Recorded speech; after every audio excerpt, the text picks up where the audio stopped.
Like you said at the beginning of the week that Tarek Lamptey was back in training and he had a chance of playing against West Brom. I just wonder how things have progressed over the last few days and what his chances were. Well, he's trained again today. No problems after the training session. So he's had a good training session, good week. So we need to see how he reacts tomorrow. But there's a chance that he'll be in the squad for tomorrow. He won't start, but there's a chance for him to be included in the group, which is good news. Adam Webster's the only one that's taken a bit longer than we thought, so I think we're looking more as we've got to the grips of the extent of his injury. I would say he'd be looking more towards after the international break.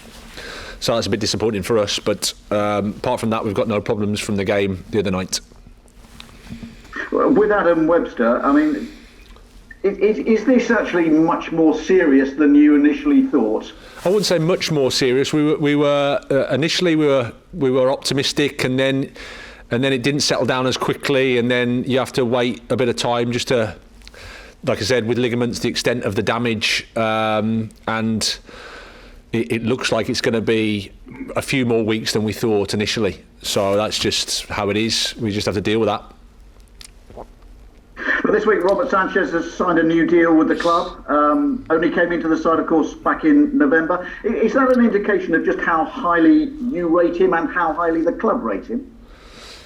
Yeah, I think so. I mean, he's a young guy with a really high potential, and at the same time, he's also performing well in the team. So it's nice for him and for us that he can just his short, medium, long-term futures with us, and he can just concentrate on the most important thing, which is his football.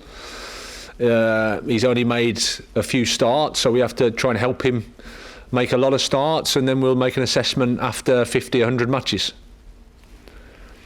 Solly March has also been speaking this week about his recovery, I noticed. He says he aims to be fully fit for pre-season. Does that confirm, really, that he won't play again this season? I think it's doubtful. I think when you're in the early stages, you're just trying to set a target that is safe. I mean, you never know that things can progress quickly, but I think the reality of it is I'd be surprised if Solly's back before the end of in this season. So it looks like he won't be back, but listen, fans could be for the final Premier League match of the season. You are away to Arsenal. Would it be good, given that no one has been able to go to a match this season? Would it be good for home fans and away fans to get to go if it was just for that final match? Well, I think the fact that we've been in the situation that we have. The most important thing is it's the right thing for the country and for the health and safety of everybody that you do what's the right thing. If you're asking me as a football person, would I like supporters there? Of course, yeah. I'd like a full Emirates with all of our fans in there as well and their fans, but clearly that's not going to happen. Whatever they decide is fine for us, because the quicker that supporters get back, the better. And then, like I said, that's an indication that we're getting back to some normality, which is fantastic news for everybody. But if it's just a limited number of fans, and chances are it will be just a limited number of fans, would a limited number of home fans and a limited number of away fans be fair? Again, but I think you can't really. It's hard to talk about fairness because where do you go with that? It's where we're at the moment is we've been through this incredible year with no fans. Nobody thought it'd be like this, and now we've got a little glimmer of hope in terms of getting some back for one game. I'm not sure fairness is going to come into it. It's just literally let's just try and make a step forward and get things back to normal, which is full capacity, full supporters, everything's normal. But that's going to be next season, I think. But you go to West Brom off the back of the defeat to Crystal Palace. I know you described it as cruel. I know the Brighton fans are hurting. Is this weekend an opportunity perhaps to to make amends? Well, I think we've lost a football match. I'm not sure we've got too much to make amends for, because I think our performance was very, very good. In terms of, I'm 45 years old now. I can't think of a game where I've been more dominant and actually lost in all my career. So performance level was really good. It's just the beauty of football, as I said after the game, that you can be heavily punished. But I think the performance level of the players was really good and really high. We play again another game where it's the next game, so it's the most important game. Whenever you play a match and you've lost, you want to react and you want to try and get back to winning ways. That's normal. But we're playing a team that's also fighting for the points, so it's going to be another tough match. If you don't win at West Brom, though, is there a real danger of getting drawn into things below you? Well, I wouldn't say drawn in. I think we are where we are in the table. We know the situation. I mean, but we've got, I think, 13 matches to play, which is about 39 points by my maths. So there's a lot to play. We've been in a relegation battle for months now. You know, that's how it is. That's the narrative of the Premier League. When you're there in the table, that's what you can't get away from it. I have to answer questions every week about it. So nothing changes from our perspective. We know the situation we're in. We know that we haven't got the points we need. We need more points, and that's what we'll try to do.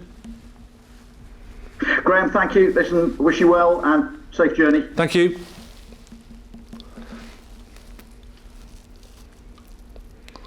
I think I'm next. Graham, good afternoon. Hope you're well. Hi. Hiya. Just going back to the loss to Crystal Palace. I know after the game you said that the players were distraught, and I've just spoken to Stephen, and he said, you know, it was a really tough defeat to take. But he said there's been a good energy in training this week. So, what have you seen from the players in terms of their reaction since that loss? A bit of a process, as you can imagine. Directly afterwards, distraught's a good word, because to lose in that manner is hard to take. It's painful, which you'd expect. And then, you know, we were in the following day, and then as time goes on, you start to reflect and you focus on the positives, focus on, okay, what did the game look like? I think if you play that game 10 times, you win it 9, as it was, and it's just that the one time we played it, we lost. And we have to accept that. That's football. But as I said, the performance level was good. There's lots of positives for us to take. We have to go forward again against another tough team fighting for the points. And this season, when you've played teams in and around you in the Premier League table, you know, you haven't come away with too many wins. There've been quite a lot of draws. I did ask Stephen about that, and he said, I don't really know why we have struggled this season against those types of teams. So since you're coming up against West Brom, do you think you do need to do something differently, or is it a case of just continue putting in the kinds of performances that you have been? Well, I think we have to try to carry on with the performance level and keep improving. You know, the end game is to try and get the points you need to stay in the Premier League at the end of the season. It doesn't matter where you've got those points from. We feel that we're capable of getting points against, you know, pretty much everybody in the league. That's where our belief is. And every game in the Premier League is different. So West Brom will be a different game to the following match when we play, I think, Leicester, which will be different also to Crystal Palace. They're all different. Everyone's fighting. The reality of it is 3 teams will go down at the end of the season, and there won't be 3 bad teams. There'll just be 3 teams, because that's the competition. And I know you said Tarek Lamptey is probably unlikely to start the game on Saturday. Just looking at Goldbeltman, I mean, how impressed have you been with his development and his performances in the side? No, really. He's been fantastic for us. In a lot of positions he's played. He's played a little bit more advanced than I would say we probably expected him to. But he's been fantastic. Really has. Looks like he's enjoying his football. He's an intelligent guy, knows the game. You know, you don't have to tell him too many times, and he makes really good decisions. So we're delighted with him. Graham, thank you. Good luck for that game on Saturday. Thank you. Graham, I'm sure that West Brom will believe that they can stay up, but is the pressure more on them going into this one because of where they are? I have no idea, Johnny. You know, I don't know. I think we're all in a situation where you want to try and win the game. from our perspective, I can only speak for us. We're disappointed with the last match in terms of the result. So whenever that happens, you always look to the next one to sort of, bounce back or try to get rid of the feeling that was there against Crystal Palace. We're getting to that stage of the season where points are very important, and both teams will want them. That's for sure. And what about Sam Allardyce? I mean, you know what you're going to get when you come against his side. He's been in the game a long time, hasn't he? Yeah, he has, and he's had a fantastic career. Another manager that I don't think gets the credit that he deserves. When you see his teams play, they've got lots of qualities, lots of attributes, lots of ways to win ultimately, and regardless of stylistic differences, regardless of all that sort of stuff, it's about trying to get one more goal than the opponent, and improving teams and improving players. And I think Sam Allardyce has done that throughout his career. He's done it fantastically, and I have the utmost respect for him. If I can just cast your mind back a little bit, you used to turn out in the blue and white stripes a few years ago.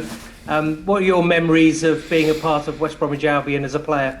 Really nice club. I had 3.5 years there. I really enjoyed it. Good people. Supporters were fair, passionate, knowledgeable. And I had a really good time there. Lots of managers. There was a bit of a manager turnover, I remember, but fond memories I have of that club.